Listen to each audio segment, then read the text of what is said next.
Sir, तुमचं एक नावाचं एक पत्र जे आहे ते व्हायरल होते वरळीमध्ये. संदीप देशपांडे यांनी त्या विरोधात आता तक्रार सुद्धा दाखल केलेली आहे. आपण शिंदे गटाच्या उमेदवाराला पाठिंबा दिला असं या पत्रामध्ये म्हटलेलं आहे. मला अशा प्रकारचं कुठचंही पत्रक काढलेलं नाही मी, कळलं का? आणि असं काढणार पण नाही. मुळात ज्यांच्या पायाखालची जमीन सरकलेली असते ना त्यांना मी आत्ता पाहिलं ते पत्र, कळलं का? सो ज्यांच्या पायाखालची जमीन सरकलेली असते, ज्यांना विश्वास नसतो आपण निवडून येण्याचा तर सोडाच, पण मतं मिळण्याचा, तेच असल्या काहीतरी गोष्टी करत असतात. आणि ह्यांनी काही फायदा होणार नाही. वरळीकर सुज्ञ आहेत, त्यांना या गोष्टींची पूर्ण कल्पना आहे. आणि अशा प्रकारचा कोणताही पाठिंबा शिवसेना शिंदे गटाला दिलेला नाहीये.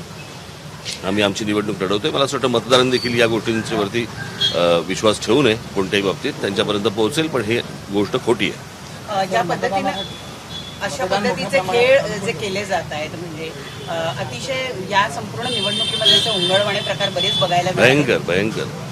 मी हे तुम्हाला अगोदर सांगितलं होतं की या सगळ्या याच्यामध्ये माझ्या गुढीपाडव्याच्या सभेमध्ये सांगितलं होतं की या निवडणुकीमध्ये खूप गोंधळ होतील आणि विचित्र गोष्टींचे वापर होतील. आणि त्याप्रमाणे ते होत आहे. कारण कोणालाच कुठच्या गोष्टींचा कोणाला अंदाज येत नाही आहे, म्हणजे ना अगोदरच्या सत्ताधाऱ्यांना ना आत्ताच्या सत्ताधाऱ्यांना कुठचंच. आणि असल्या प्रकारच्या गिमिक्स करून काय होणार नाही. आता मला असं वाटतं की ती वेळ निघून गेलेली आहे. त्यांनी जी काय सगळ्यांनी बाकीच्यांनी माती खायची ती मला असं वाटतं गेल्या 5 वर्षामध्ये खाल्लेली आहे. लोक या गोष्टींच्या भुलतापणा बोलणार नाहीत.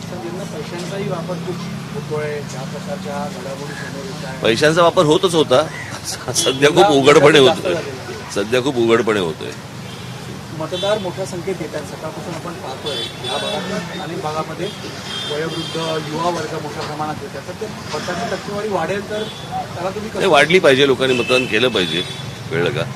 आणि ज्यांनी तुमच्या मतांशी प्रतारणा केलेली आहे किंवा त्यांनी अपमान केलेला आहे गेल्या 5 वर्षामध्ये, त्यांना तुम्ही शिक्षा दिली पाहिजे.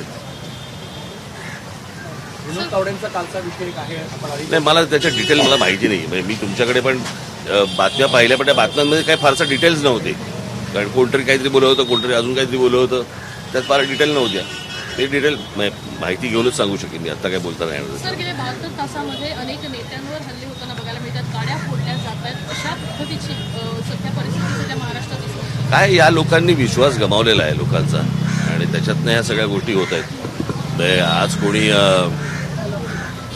या गोष्टी ठामपणे सांगू शकत नाही. आता गेल्या निवडणुकीत हा कुठे होता आणि आताच्या निवडणुकीत कुठे आहे, त्याच्या अगोदरच्या निवडणुकीत कुठे होता, असे जर समजा ह्या सगळ्या गोष्टी दलबदलू प्रकार व्हायला लागले तर मला असं वाटतं ह्याचा एक राग कोणकोणत्या अगोदरच्या पक्षाभिक्षांकडनं तो होणारच आहे ना. ती गोष्ट होणारच आहे. गँगवर नाही, गँगवर बरेच दिवस चालतं. पण मुद्द्यांवर कोणच बोलत आपण एक ब्लूप्रिंट समोर आणली एस्थेटिक नाही. काय होतंय, प्रश्न असा आहे की मुद्द्यांना तुम्ही थारा देत नाही आणि फुटेज तुमचं मुद्द्यांचंच असतं. त्याच्यामुळे आपण तरी काय करणार? ठीक आहे.